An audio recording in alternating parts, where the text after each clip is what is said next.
বিয়ে হয়েছে 7 বছর, কিন্তু ভাতের ফ্যান ঝরাচ্ছি প্রথম। রান্নাঘরে সব থেকে কঠিন কাজ যদি আমাকে বলো, তাহলে এই ভাতের ফ্যান ঝরানোটা আমার কাছে সব থেকে কঠিন কাজ। সাথে আরো দুটো কাজ আছে, মাছ ভাজা আর শিল নোড়াতে বাটনা বাটা। আমাদের বিয়ের পর কদিন আমি ভাতের ফ্যান ঝরিয়েছি, কিন্তু তাতে ভাতের ফ্যানের পাশাপাশি ভাতও প্রচুর নষ্ট হতো।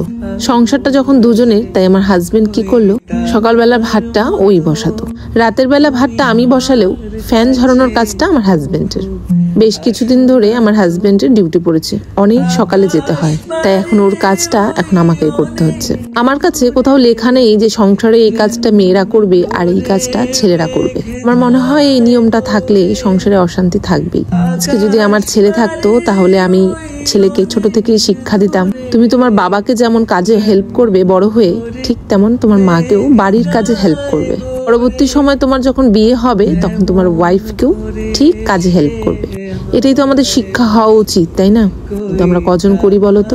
উনি একটা ছেলে তার বউকে হেল্প করতে যায়, তখনই আশেপাশের মানুষদের কাছে শুনতে হয় জরুকা গুলাম।